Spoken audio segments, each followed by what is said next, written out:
If someone had told me 6 months ago that I'd be documenting my own marriage's destruction like a crime scene, I would have laughed. But here I am, David Richardson, digital forensics specialist for the Seattle Police Department, treating my own home like evidence locker number 734. The irony isn't lost on me.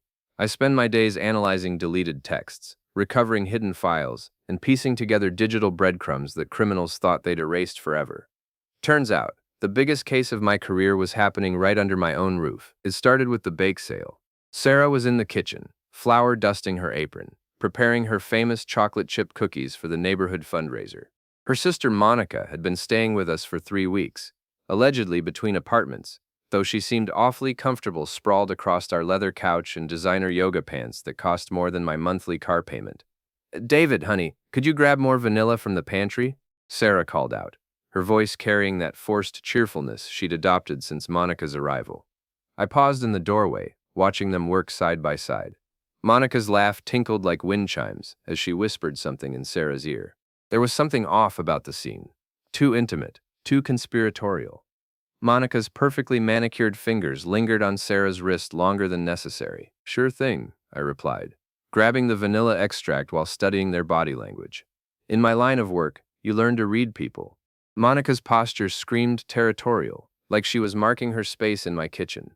The neighborhood barbecue that weekend confirmed my suspicions. Monica held court on our deck, regaling our neighbors with stories of her creative consulting work, whatever that meant. She wore Sarah's favorite sundress, the blue one I'd bought for our anniversary last year. "Monica's been such a help around the house," Sarah gushed to our neighbor Jennifer Walsh. "I don't know what I'd do without her." Monica's smile was razor sharp. "Sisters have to stick together, right? Especially when one of them works such long hours." Her eyes found mine across the deck. "David's job keeps him away so much. All those late nights analyzing computer files." The comment stung because it held a grain of truth. My caseload had been heavy lately, but Sarah had always understood, or so I thought. Later that evening, as I loaded the dishwasher, I overheard Monica on the phone in the guest room. Her voice carried through the thin walls. "Trust me, it won't be much longer. Sarah's finally seeing what I've been telling her about David. He's never here, never pays attention to her needs. She deserves so much better." My hands stilled on the plates. The forensics specialist in me cataloged every word, every inflection. This wasn't sisterly concern.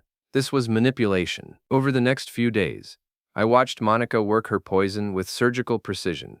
She'd sigh dramatically whenever I mentioned work, make pointed comments about absent husbands, and somehow always needed Sarah's attention when I tried to spend time with my own wife. "Sarah seems stressed lately," our neighbor Tom Bradley mentioned during our morning jog. "Monica mentioned at the coffee shop that you two have been having some rough patches." I nearly stumbled. "Monica said what?" "Just that marriage is hard work, and Sarah's been feeling neglected." "Don't shoot the messenger, man. Maybe you should take Sarah on a vacation or something." The seed of doubt Monica had planted was already sprouting in our social circle. I could see it in the way Jennifer Walsh avoided eye contact at the mailbox, how the Hendersons suddenly stopped inviting us to their dinner parties. That night, I found Sarah crying in our bedroom. Monica sat beside her, rubbing her back with practiced sympathy. "What's wrong?" I asked, genuine concern overriding my suspicion. "Nothing," Sarah sniffled. "Just sister stuff. You wouldn't understand." Monica's eyes met mine over Sarah's head. The triumph in them was unmistakable. She was winning, and she knew it. "Maybe I should give you two some space," Monica said, her voice dripping false consideration. "I could stay at that hotel downtown." "No!" Sarah's response was immediate and desperate. "Please don't go. I need you here." The words hit me like a physical blow. My wife needed her sister more than she needed me. Monica's smile widened. That's when I decided to treat this like any other case. If Monica wanted to play games, she'd pick the wrong opponent. I had skills she couldn't imagine and resources she'd never considered. Time to open case file 734. 3 a.m. found me in my home office, laptop glowing in the darkness. Sarah slept soundly upstairs, aided by the wine Monica had generously poured at dinner. My sister-in-law had retired to the guest room an hour ago, but I could still hear her moving around, probably on another of her mysterious phone calls. I opened a new encrypted folder on my personal drive. Case 734, Domestic Investigation. The professional detachment felt strange when applied to my own life, but it was necessary. Emotion clouded judgment, and I needed clarity. First step, establish a timeline. I pulled up our credit card statements, cross-referencing them with Monica's arrival date. The pattern emerged immediately.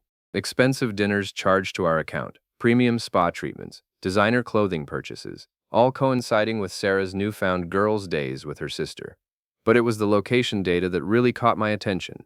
I'd installed a family tracking app months ago for safety. Sarah had agreed readily, saying it made her feel secure when I worked late. Now that same app showed troubling patterns. While I was at work, Sarah and Monica weren't just shopping or lunching. They were spending hours at locations that didn't match their cover stories. The Fairmont Hotel downtown appeared repeatedly, always during my work hours. A quick call to my contact in hotel security confirmed what I suspected. Monica had been meeting someone there. Someone she was calling her business partner. Oh, 5. I dug deeper into Monica's background, using resources I probably shouldn't have accessed from my home computer. Her social media told a story of failed relationships, evictions, and a pattern of dependency on family members. She'd worn out her welcome with cousins in Portland, an aunt in San Francisco, and now she'd set her sights on Sarah's comfortable suburban life. The guest room floor creaked overhead. I minimized my screens and listened. Footsteps in the hallway, then the soft sound of Sarah's bedroom door opening. My bedroom door. I crept to the bottom of the stairs, staying in the shadows.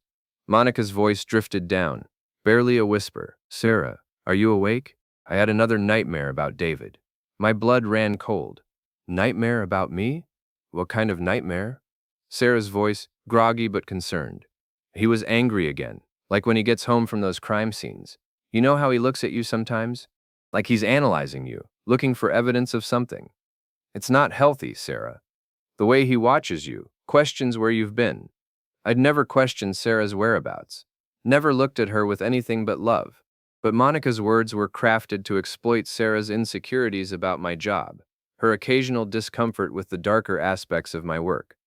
"He's just tired," Sarah defended weakly. "Honey, I've seen this before. Men in high-stress jobs, they bring that paranoia home. They start seeing crimes everywhere, even in their own marriages. Has he checked your phone, your computer?" The irony was staggering. Monica was describing exactly what I was doing now, while simultaneously creating the conditions that made it necessary.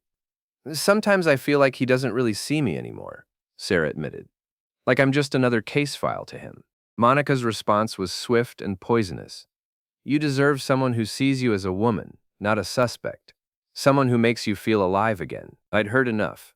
Back in my office, I documented everything. Timestamps, quotes, observations. The case file grew thicker by the hour. But Monica had made one crucial mistake. She'd underestimated exactly how thorough a digital forensics specialist could be when properly motivated. Her phone was on our family plan, added at Sarah's insistence to help her get back on her feet.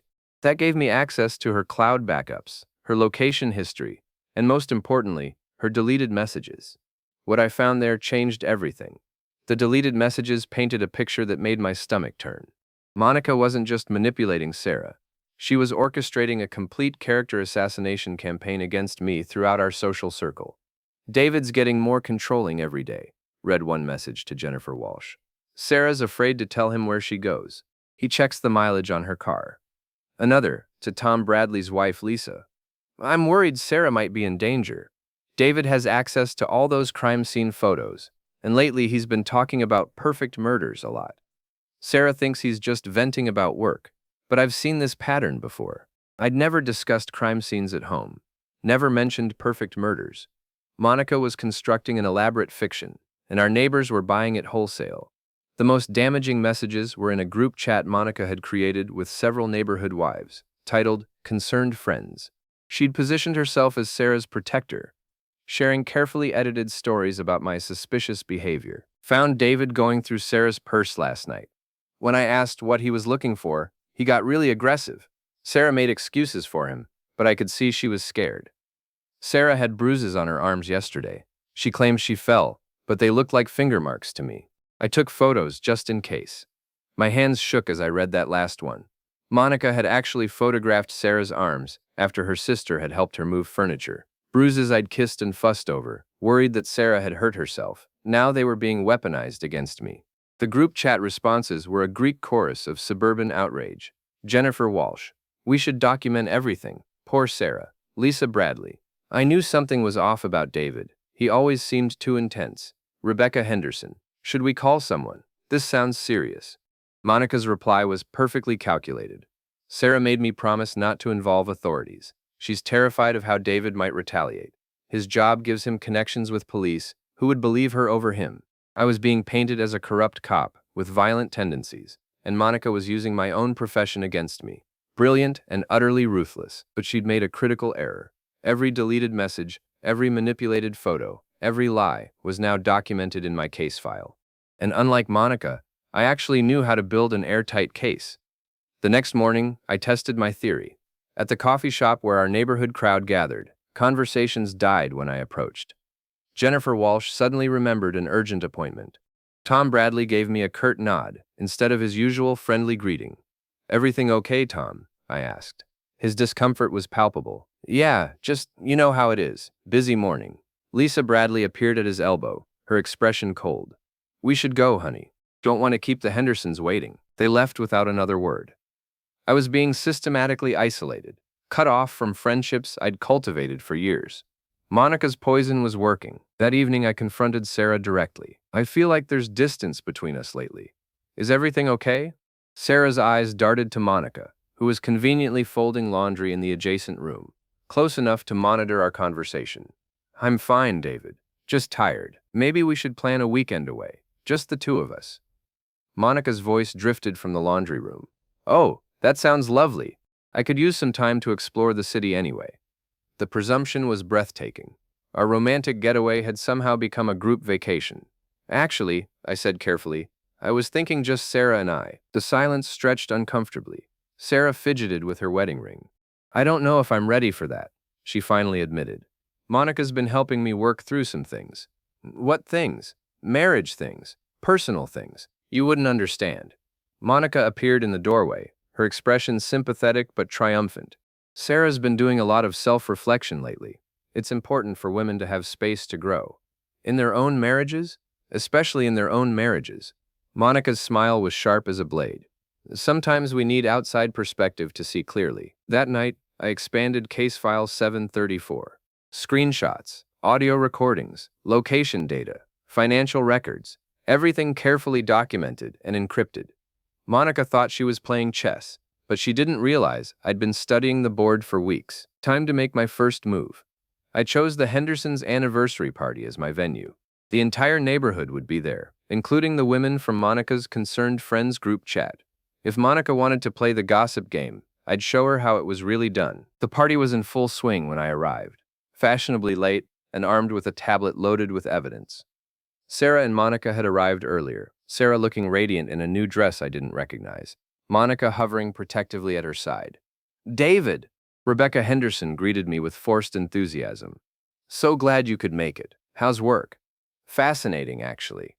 I've been working on a case involving digital manipulation and defamation. Amazing what people think they can get away with in the digital age." Rebecca's smile faltered slightly. Across the room, I caught Monica watching our exchange with sharp interest.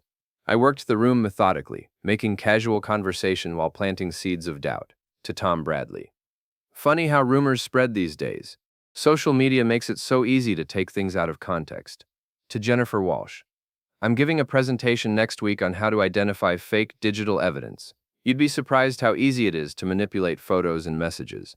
Each comment was carefully calibrated, designed to make Monica's allies question what they'd been told without directly confronting anyone.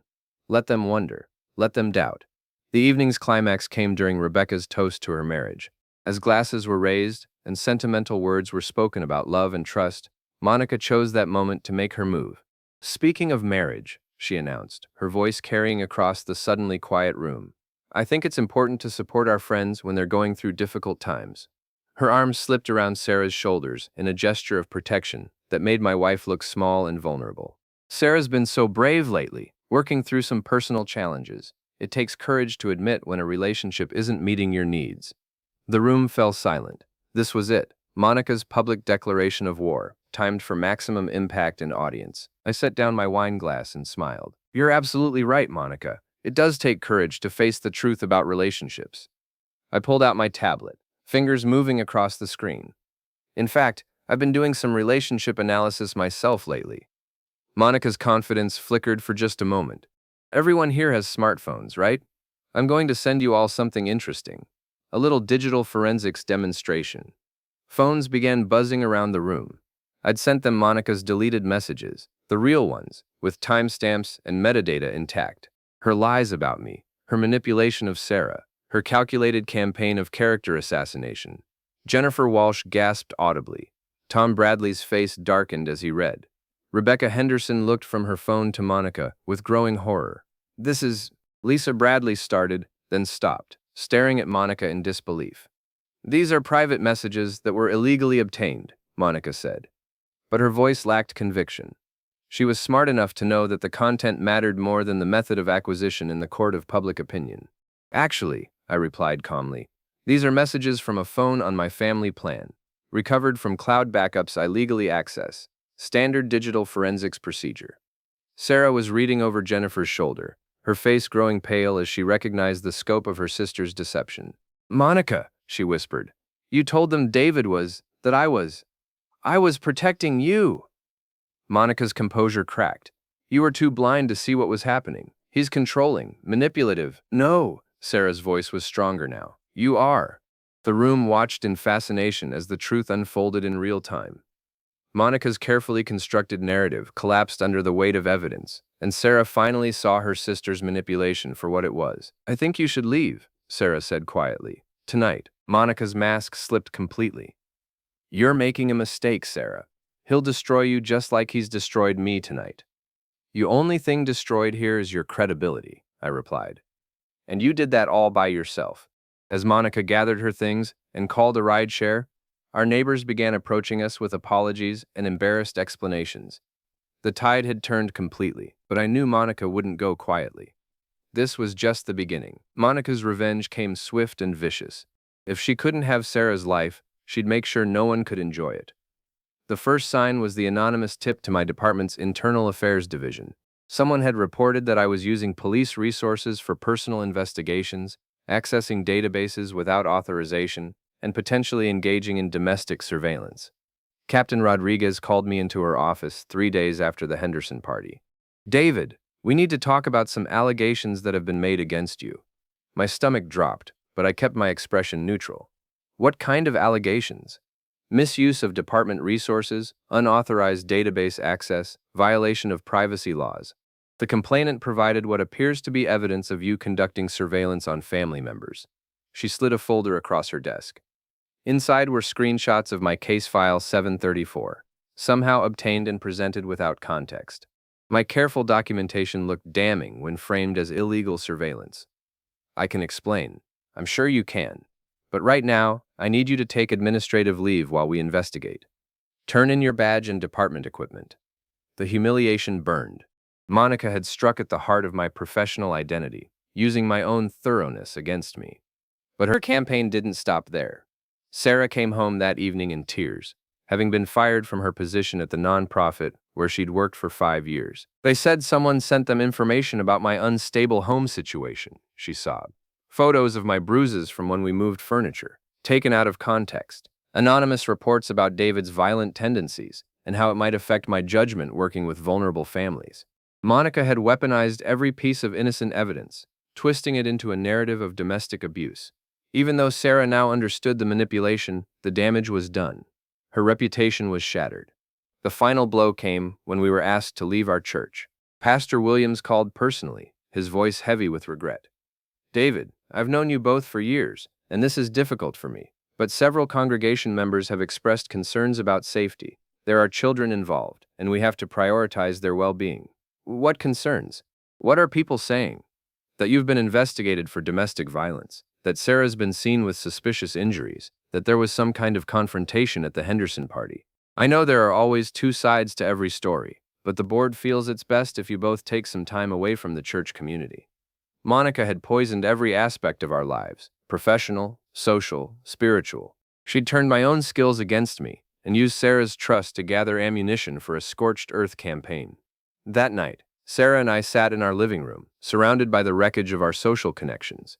"I'm so sorry," she whispered. "I let her into our lives. I believed her lies about you. She's very good at what she does," I replied. "This isn't your fault." But even as I comforted my wife, I was planning. Monica thought she'd won by destroying our reputations, but she'd made a crucial mistake. She'd escalated the conflict beyond social manipulation into criminal territory, filing false reports, defamation, harassment, identity theft. Monica had committed multiple felonies in her quest for revenge, and unlike her previous victims, I had the skills to prove it. Woo! Time to remind Monica why you should never pick a fight with someone who investigates crimes for a living. Building a criminal case against Monica required patience and precision. I couldn't use department resources, but I had contacts throughout law enforcement who owed me favors. More importantly, I had something Monica didn't: actual evidence of actual crimes. My friend Jake Martinez, in the DA's office, reviewed my documentation over coffee, his expression growing more serious with each page. "Jesus, David. She really went all out, didn't she? This is just the digital evidence. I haven't even shown you the financial fraud yet." I pulled up Monica's credit history, cross-referenced with her spending patterns while staying with us. She'd been using Sarah's identity to open new accounts, forging signatures, and running up debt in my wife's name. The paper trail was extensive and damning. How much are we talking about? $47,000 so far. Credit cards, personal loans, even a car lease, all in Sarah's name. But Monica's been making the purchases. Woo! Jake whistled low. "That's grand theft, identity theft, and fraud. Federal charges if she crossed state lines," which, he checked the documentation. "She did when she bought that jewelry in Portland using Sarah's credit." Woo! The criminal case was solid, but I wanted more than just legal justice. Monica had destroyed our social connections through manipulation and lies. I wanted her to experience the same isolation, the same helplessness she'd inflicted on us. That's where my friend Lisa Chen came in. Lisa worked in corporate security, specializing in background investigations for high-profile clients. She owed me a favor from a case where I'd recovered deleted evidence that saved her company millions in a lawsuit. "I need everything you can find on Monica Stevens," I told her. "Employment history, rental history, criminal background, civil suits, everything." What Lisa uncovered was a pattern that stretched back years.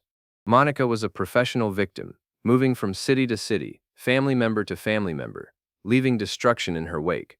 She'd been evicted 7 times, fired from 12 jobs, and had restraining orders filed against her in 3 states. Most importantly, she was currently wanted on a warrant in Oregon for violating the terms of her probation on a previous fraud conviction. "She's been using fake addresses to avoid the probation officers," Lisa explained. "Your address, actually. She listed your house as her residence on several legal documents." Perfect. Monica had been hiding from the law in our home, using our address to evade justice. That gave me everything I needed. But before I made my move, I wanted to give Monica a chance to understand exactly what she'd done to us. Call it professional courtesy. I found her at the downtown hotel where she'd been staying since leaving our house, using Sarah's credit cards to fund her lifestyle.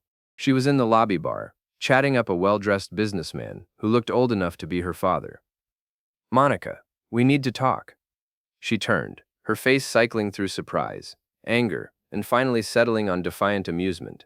"David, how nice to see you. How's that internal investigation going?" "About as well as your probation violation case in Oregon." Her face went white. The businessman excused himself quickly, sensing trouble. "I don't know what you're talking about." "Sure you do. Monica Stevens, DOB March 15, 1987, last known address 2247 Pine Street, Portland. Convicted of credit fraud, sentenced to 3 years probation, failed to report to your probation officer for the last 8 months. I slid a folder across the table. "That's a copy of the warrant, active as of last week." Monica's hands shook as she opened the folder. "You can't prove I've been avoiding them. Actually, I can. You've been using our address on legal documents, credit applications, even your hotel registration. That's mail fraud, Monica, federal crime." The color drained from her face completely. "But here's what's really going to hurt," I continued. "All those lies you told about me, all those false reports you filed, that's criminal defamation and filing false police reports. And the $47,000 you stole using Sarah's identity, That's grand theft and identity fraud. I stood to leave, then paused. Oh, and Monica? All those friends you made in the neighborhood. They might be interested to know about your criminal history. Amazing how quickly people change their minds about someone when they learn the truth. You bastard, she whispered. No, Monica. I'm just someone who knows how to investigate crimes. And you've committed a lot of them. As I walked away, I could hear her frantically dialing her phone, probably calling Sarah to beg for help. But that bridge had been thoroughly burned. Time for the final phase of Case File 734. The arrest happened at 6 a.m. on a Tuesday. I wasn't there to see it, but the hotel's security cameras captured everything. Monica, dragged from her room in handcuffs, screaming about harassment and false accusations while the U.S. Marshals read her rights. The charges were extensive: violation of probation, identity theft, credit fraud, mail fraud, filing false police reports, and criminal defamation. The evidence was overwhelming, and Monica's public defender advised her to take a plea deal. But the legal consequences were just the beginning of Monica's problems. I'd compiled a comprehensive dossier of her criminal history, her pattern of manipulation, and her recent crimes against Sarah and me. Copies went to every person she'd contacted during her campaign against us: neighbors, church members, Sarah's former colleagues, even the barista at the coffee shop where she'd spread her poison. The reaction was swift and brutal. Monica's victims, and that's what they were, victims of her manipulation, felt betrayed and used. They'd been turned into unwitting accomplices in her campaign of destruction. Jennifer Walsh called Sarah in tears. I'm so sorry. I can't believe I fell for her lies. The things I said about David, the things I believed. Tom Bradley stopped by the house personally to apologize. I should have known better. You've been our neighbor for 5 years, and I let a stranger convince me you were dangerous. That's on me. One by one, our social connections were restored. People who had shunned us now went out of their way to make amends. The church board voted unanimously to welcome us back, with Pastor Williams delivering a sermon about the dangers of gossip and the importance of seeking truth. My department's investigation concluded that I'd acted within legal boundaries, using only resources I had legitimate access to. Captain Rodriguez reinstated me with a commendation for exemplary investigative work under difficult personal circumstances. Sarah's nonprofit not only offered her job back, but promoted her to a senior position, citing her grace under pressure and commitment to truth and justice. But the sweetest vindication came from an unexpected source.